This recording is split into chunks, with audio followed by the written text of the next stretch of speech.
He built skyscrapers, commanded business empires, and rose to the presidency of the United States. But the one thing Donald Trump was never ready for, never expected, was to hear his own son praying for his soul. What the boy said, and what it stirred deep inside, will change the way you see him forever. The White House never fully sleeps. Even at 1:43 a.m., its sterile halls remain lit by a constant buzz of fluorescent light. The soft thump of security boots echoes through polished floors, and somewhere, someone is still analyzing poll numbers. But beyond the thick, guarded doors that divide the President of the United States from the rest of the world, there's a different kind of quiet, not peaceful, not comforting, just removed. Donald Trump stood alone in the corridor, holding a glass of water, its ice half melted, his gaze fixed on a framed campaign photo. Himself beaming, 2 thumbs up, surrounded by red hats and cheering signs. The man in the picture looked younger, sharper, hungrier. Tonight, Trump just felt heavy, not tired. He rarely admitted that, even to himself. Just heavy. Melania was abroad, attending a diplomatic event in Eastern Europe. Ivanka was in New York. Don Jr. hadn't texted in days. Eric had called that morning about some business deal. Trump hadn't paid close enough attention to recall what it was. And Barron was upstairs, supposedly asleep. In the past year, the boy had changed. Not just in height, he was taller now, but in presence. He spoke less, barely argued, rarely asked for anything. He mostly nodded, shrugged, slipped quietly behind his bedroom door after dinner. It was a routine Trump had gotten used to, but never fully at ease with. He took a slow sip, the ice clicking faintly in the glass, and turned to return to his study. That's when he heard it, very faint, a voice. His first reaction was annoyance. Some staffer talking too loud, or maybe a phone call left on speaker. He stepped closer, following the sound toward Barron's room. There it was again, low, not quite speaking, whispering.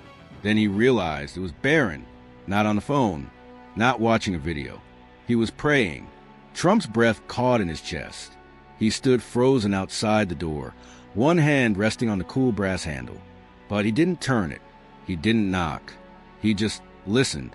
Inside, the boy knelt by his bed, hands clasped, not like the posed pictures Trump remembered from old photo ops in churches.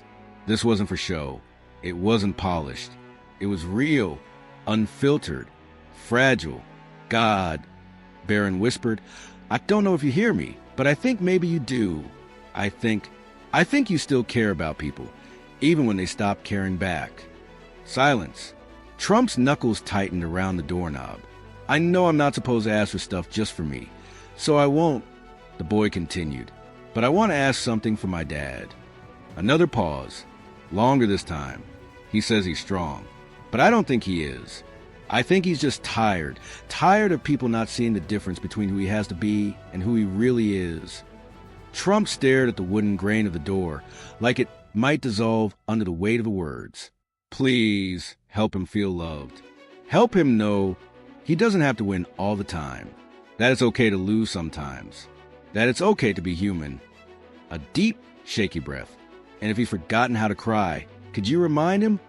Trump stepped back slowly, soundlessly. Not because he didn't want to hear more, but because it was already too much. Because those words weren't meant for him. Because they had pierced something inside him that hadn't been touched in years. He walked back to his study without a sound, sat at the desk, stared into nothing. And for the first time in what felt like forever, Donald Trump felt something stir in his chest. Something that had nothing to do with rage, power, or pride. It felt like shame. The next morning, the president broke from his routine. He didn't call his communications team. He skipped the Fox News rundown. When Marcus entered with a daily intelligence briefing, Trump waved it off. Later, alone, he opened the bottom drawer of his desk. Inside, nestled among files of forgotten mementos, was a small, leather-bound book, a Bible, a gift from his mother. The spine was stiff with age, the pages yellowed and thin. On the inside cover, written in delicate, fading script, to Donald, may you never forget where true strength comes from. Love, Mom. He hadn't opened it in years, maybe decades. The binding creaked slightly as he flipped it open, not at any page in particular. His eyes settled on a passage from 2 Corinthians. My grace is sufficient for you, for my power is made perfect in weakness. Weakness. He despised that word. His entire life had been a mission to outrun it, outwork it, outsmart it, to ensure it never found a place in his story. And yet, just the night before, his son hadn't asked for power or victory or pride. He'd asked only that his father allow himself to feel again. At lunch, he sat with an aide in the West Sitting Hall. The aide launched into updates about approval ratings. Trump cut him off. What does Barron eat when I'm not around? The aide blinked, caught off guard. Sir, is he eating with staff? Alone? Who's talking to him? I don't know, sir. Find out. That evening, he asked the kitchen to prepare 2 of whatever Barron was having. He carried the tray upstairs himself, walked to his son's door, and knocked. That alone was unusual. Barron opened it, headphones slung around his neck. Oh, he said, surprised. Mind if I join you? Barron hesitated. For what? Dinner. The boy stepped aside without a word. They sat on the couch, eating, quiet, not awkward, just still. After a few minutes, Trump asked, You ever pray before meals? Barron looked over. Sometimes. Trump nodded. I used to, he said, when I was your age. My mother made me. Barron smiled faintly. Trump cleared his throat. You talk to God a lot? Sometimes. Last night, Trump began, then paused. A long silence. Barron looked up. You heard me? Trump nodded slowly. I mean to. I was walking past. Barron sat still, expression unreadable. I didn't know you felt that way, Trump said, his voice low. Another pause. Barron finally replied, You never asked. Trump didn't react. Not with denial, not with excuses, not with volume. He just stared down at his hands, then said, barely above a whisper, You think I'm strong? I think you're tired, Barron said. And lonely. Trump nodded again, eyes still lowered. So do I, he whispered. That night, he stayed behind the Oval Office. The lights were dim, the staff long gone. And for the first time in years, he closed the door, sank to the floor, and prayed. Not with eloquence, not with certainty. Just honesty. I don't know if you hear me either, but I think maybe you do. And I think maybe I forgot what strength really is. His voice cracked, but he didn't stop. Donald Trump was not a man accustomed to silence. His life had always been wrapped in sound. Jet engines, boardroom debates, press clamor, chants, cheers, arguments, headlines. Even his own thoughts arrived like orders barked down a hallway. Sharp, urgent, loud. But after hearing Barron's prayer, something inside had shifted. Quietly, invisibly, but undeniably. And the change first appeared in what he didn't say. At the morning security briefing, the usual barrage of sarcasm and hard-edged questions never came. He simply listened, asked one question, only one, about civilian safety in active conflict zones. Something no one had anticipated. Something unexpectedly human. Marcus, his chief of staff, raised an eyebrow but didn't comment. By lunchtime, Trump had returned to his private study. The aides brought in his usual fast food order, but he barely touched it. Instead, he opened that leather-bound Bible again, the one his mother had given him. His fingers moved slowly across the fading inscription on the inside cover, like he was tracing something sacred. Then he flipped to Psalms. Read a few verses, close the book gently. His reflection in the window looked back at him, not as a man in the headlines, not as a legend or the name, but as someone who, for the first time in a long time, looked just a little less sure of who he was supposed to be. That afternoon, Barron walked into his father's office. Not because he'd been called, but because the Secret Service had quietly mentioned his dad wanted to see him when he had a minute. That alone was unusual. When Barron stepped in, Trump wasn't seated at his desk. He was standing motionless in front of a framed newspaper clipping from 1983, the groundbreaking of Trump Tower. The image showed him younger, hair immaculate, smile sharp, posture polished. I looked different then, Trump murmured. Barron glanced up at the frame. Yeah. Trump turned to him. Did you mean it? He asked. What you said in your prayer? Barron blinked. All of it. Trump gave a slow nod. Barron sat down, one leg crossed casually over the other. Was I wrong? No, Trump replied quietly. That's what makes it hard. They talked, not for long, but longer than they usually did. Trump didn't give a speech. He didn't correct or deflect. He listened. When Barron admitted that sometimes he misses Mom, missed the way they used to eat dinner together, not in separate time zones, Trump nodded and said simply, So, do I? When Barron asked if he'd always dreamed of becoming president, Trump paused. No, he said. I want to be remembered. Barron leaned in. And are you? Trump hesitated. I don't know. Not yet. That evening, Trump canceled a planned appearance on Fox News. No explanation. No spin. He stayed in. He wandered the halls of the residence slowly, stopping in front of the family portraits that lined the stairwell. One in particular held him there, a picture of himself on the beach, holding a young Barron in his arms. His skin looked warmer then, his eyes brighter. Something cracked in his chest. Not pain exactly. Something gentler. Regret. Maybe longing. And for once, he didn't push it away. He let it settle. The next morning, Trump asked Marcus to arrange a private meeting with the White House chaplain. No press, he added. And I don't want cameras sniffing around. Marcus hesitated. May I ask why? No, Trump said. Then, after a moment, but it's not for the optics. It's personal. The chaplain was a quiet man in his 60s, always in modest suits, with the calm presence of someone who had sat with more grief than power. They met outside in the rose garden, beneath a large umbrella, a shaded table. Trump didn't speak right away. Then he asked, Do people actually change? The chaplain smiled softly, only when they allow something bigger than themselves to enter. Trump tapped his fingers against the table. And what if you built your entire life on not doing that? Then, the chaplain said gently, It takes even more courage, but the door is still open. Trump looked down, quiet. Do you pray, Mr. President? The chaplain asked. Trump stared at his hands. I used to. I said the words. When I was a kid, my mom made us pray every night. He paused. But I don't know if I ever really meant it.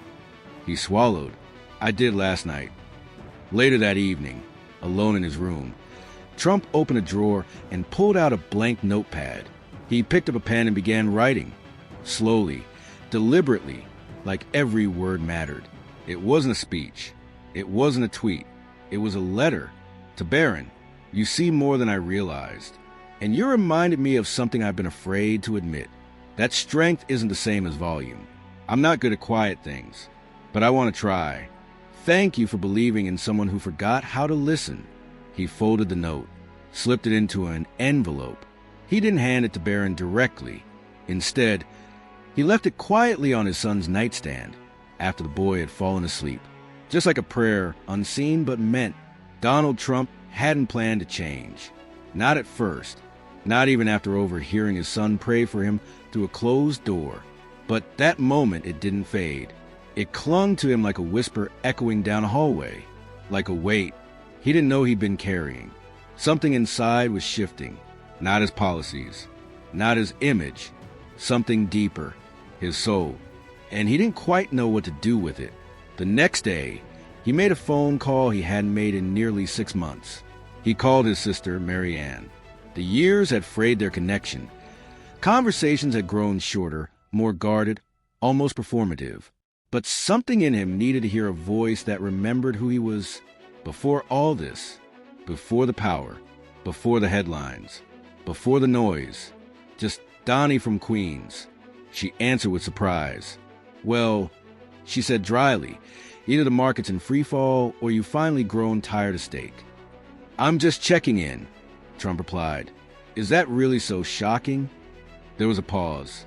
It's unexpected, Mary Ann said truthfully, but not unwelcome. They spoke for nearly half an hour. No politics, no sound bites, just memories. At one point, he asked about their mother. What do you think she'd make of me now? Marianne didn't rush her answer. "She'd be proud of how hard you fight," she said at last. "But she'd be worried about your heart." Trump didn't respond. "She used to sit on the edge of your bed at night," Marianne added gently. "Remember?" Trump blinked. "I was always asleep before she came in."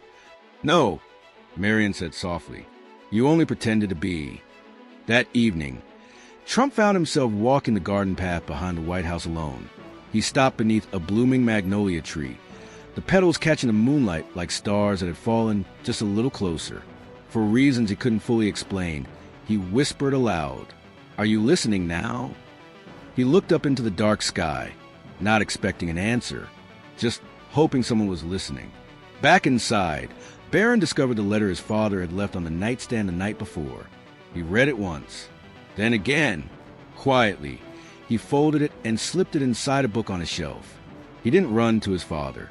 He didn't post about it. He didn't even bring it up at breakfast. But when Trump walked into the room the next morning, Barron glanced up from his cereal and said, "You spelled believe wrong." Trump raised an eyebrow. "No, I didn't." Barron smirked. "You did." And for the first time in months, they laughed together. Later that week, Trump held a closed-door meeting with a small group of military veterans and their families. Ordinarily, these gatherings were ceremonial. Handshakes, posed photos, a few brief remarks. But this time, he asked everyone to sit, and he listened. One woman shared the story of losing her husband to suicide after his third deployment. Trump asked for her name twice. He said it out loud, wrote it down in a small notepad he hadn't touched since the campaign. Another man, who'd lost a leg in Iraq, said quietly, "I still walk into dreams with both feet." Trump nodded slowly. "That's a hell of a sentence," he murmured. When the event ended, he didn't rush out of the room. He stayed, seated in the corner, while others chatted and moved around him. An aide came over and asked, "Sir, you all right?" Trump waved him off. "Better than all right, just remembering how to listen."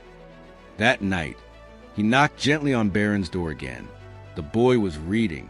"You praying again?" Trump asked. Barron looked up. "You checking again?" Trump smiled. "I was thinking maybe this time we could pray together." Barron blinked. "For real?" Trump nodded. "For real." They knelt side by side beside the bed, a little clumsy at first. Trump cleared his throat. "You go." Barron closed his eyes. "Thank you for today. And thank you that my dad is trying. Please help him keep trying, even when it's hard. And thank you that he's brave enough to try in front of me." Trump swallowed hard, then added quietly, "And thank you for my son, for his honesty, and for not giving up on me, even when I probably deserved it." There was a long pause. "Amen," Barron whispered. Trump echoed it, barely above a breath. "Amen." Back in his study, Trump sat at his desk again. His eyes settled on the framed photo from 1983. This time, he reached for it, turned it face down. Then, pulling a clean sheet of paper from his notepad, he began to write. Not a note to Barron, a letter to someone else he hadn't spoken to in a very long time. His brother, Fred. Fred had died decades ago, lost to addiction, to battles Trump had never understood how to fight. The letter wouldn't be sent. It wasn't for anyone else. It was his way of speaking into the silence. "I didn't understand you back then, but I think I'm starting to now. I wish I could go back. I wish I had prayed with you the way my son prays for me. I didn't know what love looked like when it was quiet. Now I do. I'm sorry." He folded the letter, slipped it into the back of the Bible, closed it with care, and just sat there in the stillness, a stillness he no longer feared. The following Friday, Barron was scheduled to return to New York, just a low-key weekend with his mother. But that morning, Trump changed the plan. He picked up the phone, called his chief of staff, and cleared the entire day. No meetings, no press, no briefings. Just one line, delivered through secure back channels. "Tell the press we're going dark for 36 hours. No location, no photos." Then, without another word, he made his way down the hall, stopped in front of Barron's door, and knocked gently before pushing it open. Barron looked up from his laptop, caught off guard. You need something? You packed yet? Trump asked. I thought I was going with Mom. She's still in New York, Trump said. But I was thinking maybe we could take a little trip first. Just the two of us. Barron tilted his head. Where to? Trump hesitated, then gave a half smile. You'll see. 3 hours later, a black SUV pulled away from the White House. No flags, no motorcade, no attention. Just a father and son in the back seat, side by side. Barron didn't ask a lot of questions. He simply watched the signs flash by as D.C. fell behind them, the sky widening above, the green of the countryside unfolding like a memory. An hour passed, then another, then a third. Eventually, the SUV exited the highway and turned into a quiet street in Jamaica Estates, Queens. Barron leaned forward. Wait, is this where you grew up? Trump gave a slow nod. The vehicle came to a stop in front of a modest 2-story brick house, the one that had stood almost unchanged since 1954. Trump stepped out, staring at it for a long moment before speaking. I used to climb out of that window when I didn't want to go to church, he said with a smirk. Barron raised an eyebrow. Ever get caught? My mother didn't say a word, Trump admitted. She just handed me a Bible and said, if you're skipping church, then talk to God yourself. Barron chuckled. She really knew how to guilt trip you without raising her voice. They stood in silence for a while. Then Trump pointed at a stretch of sidewalk. I used to sit right there with your Uncle Fred. He had this harmonica. Played it terribly. Drove me nuts. Did you like him? Barron asked. Trump glanced down. I didn't know how to. They continued walking slowly down the street. At one point, they passed the old Presbyterian church. The doors were locked, but the building looked exactly as Trump remembered. Red brick, ivy curling around the stained glass like it still hoped to climb all the way to heaven. He paused at the front steps, resting his hand on the iron railing. I was baptized here, he said quietly, but I don't remember the sermon. What do you remember? Barron asked. Trump was silent for a moment, then said, the shoes. Barron furrowed his brow. Shoes. My father's shoes, Trump said, polished, gleaming. I kept staring at them instead of the preacher. Barron nodded slowly, unsure what to say. They walked on. Eventually, they reached a small diner, one of the last few places from Trump's childhood still standing. He gestured toward a booth by the window. Come on. They slid into the booth. No talk of faith. No legacy. No headlines. Just grilled cheese and milkshakes. Just two people. After lunch, Trump had the driver take them to the cemetery. The SUV idled quietly at the curb as father and son stepped out and approached a single headstone. Mary and McLeod Trump, his mother. The stone was clean, the grass trimmed neatly. Barron stood still for a moment, then looked up. Did you ever talk to her? He asked. Trump cleared his throat. I did, once, after I won. And now, he hesitated. Then slowly, without saying a word, he lowered himself to one knee. Barron stood watching, unsure what exactly he was witnessing. His father, Donald Trump, placed one hand gently on the headstone. His voice dropped to a whisper. I think I forgot how to be small, he said. But I'm remembering now. I heard your voice and my son's. You would have loved him. Barron didn't move. And for the first time in his life, he saw his father, the man the world called unshakable, wipe away a single tear in perfect silence. No cameras, no audience, no record. But it happened, and it mattered. That night, they returned to Washington. No breaking news, no scoops, no leaks, but something unspoken had shifted between them. On Sunday morning, Barron asked a question he'd never asked before. Can we go to church? Together? Trump paused, then smiled faintly. Only if I get to pick the hymn. Barron smirked. You don't know any hymns. Then I'll make one up. And for the first time in a very, very long while, they laughed. Not as politician and son, not as public figure and heir, but as two souls who, for once, felt like they shared more than blood. Something deeper. It had been 3 weeks since Donald Trump had heard his son praying through a closed door. 3 weeks since that quiet moment in the hallway cracked something deep inside him. 3 weeks since the armor began to loosen, since the walls began to move, not from the outside, but from within. What he learned in that time was this: change doesn't send out a press release. It doesn't arrive in tweets or photo ops or bold speeches.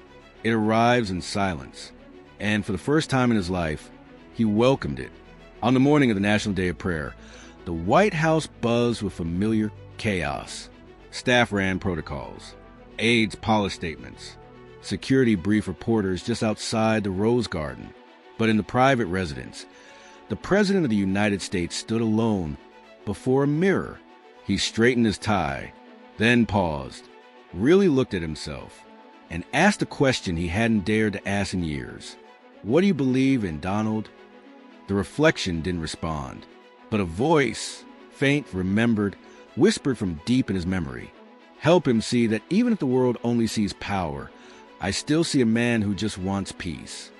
He looked down at the speech on his desk, his official remarks, refined, approved, every line calculated. He folded the pages in half, then set them aside. The Rose Garden was filled. Dignitaries, pastors, community leaders, press. The white chairs gleamed in the morning sun. Flags lined the platform. There was a heavy stillness in the air, anticipation wrapped in protocol. Then Trump walked to the podium. No one knew what version of him would show up. The showman? The fighter? The unpredictable force? Instead, they saw something different. A man who paused, who looked across the sea of faces, and didn't speak. Not at first. He breathed. Then, finally, he began. "A few weeks ago, I heard something I wasn't meant to hear. It wasn't political. It wasn't planned. It was my son, praying for me." A stunned quiet rippled through the crowd. He wasn't asking for things. He wasn't trying to impress anyone. He was asking God to help me to be human. Trump looked down at his hands. "That's never something I thought I'd need help with." He paused. "Most of my life, I've spent trying to win, to build, to dominate. But somewhere along the line, I think I lost sight of something. You don't build a legacy with towers. You build it with the people who still believe in you, even when you stop believing in yourself." Cameras clicked. Reporters didn't move. Aides exchanged stunned glances. He continued. "So today, I'm not here for applause. I'm not making promises. I'm just saying this. I'm learning to pray again. Not the loud kind, the kind that starts in silence. The kind you whisper when no one's watching." He looked out at the crowd. This country doesn't need more shouting. It needs more listening. More sons who pray for their fathers. And more fathers willing to be still long enough to hear them. Then, without fanfare, he stepped back from the podium. No anthem, no crescendo, just truth, the kind that doesn't make front pages, but changes a life. That evening, back inside the White House, Barron found his father sitting quietly on the Truman balcony. 2 mugs of hot cocoa rested on the table, one in Trump's hands, the other waiting. No words, just a quiet smile, a small nod that said, "Come sit." They sat together in the soft, fading light, gazing out over the south lawn as dusk settled gently across the grass. It was Barron who broke the silence. "You really talked about me today." Trump turned to look at him. "I did." "Were you nervous?" He gave a short laugh. "Terrified." Barron took a sip of his cocoa. "Did you pray before you went up?" Trump nodded, eyes distant. "Right before I stepped out. You know what I said?" Barron looked over. "What?" "I said, let me speak like the boy who reminded me how." A small smile touched Barron's face. Trump studied him for a moment, then asked quietly, "Do you still pray for me?" "Every night." Barron's voice was calm, steady. "Even when you don't hear me?" Trump nodded again, his expression softening. Then, after a long pause, he asked, gently, almost shyly, "Will you teach me how to do it right?" Barron looked up, eyes warm, and replied, "You've already started." The next morning, no headline caught the truth of it. No breaking news revealed what had really changed. But something in the West Wing was different. Trump walked a little slower, listened a little longer. interrupted a little less. At one point, he asked the staffer if the small chapel on the grounds was still open to civilians. Later that afternoon, Barron returned to his room and found a folded piece of paper on his desk. Handwritten, no seal, no signature. It read, "I may never be perfect, but if God listens to prayers like yours, maybe there's still hope for men like me." If you like this story, like and subscribe to Hidden Reality so you won't miss new stories. Share it with someone you always pray for.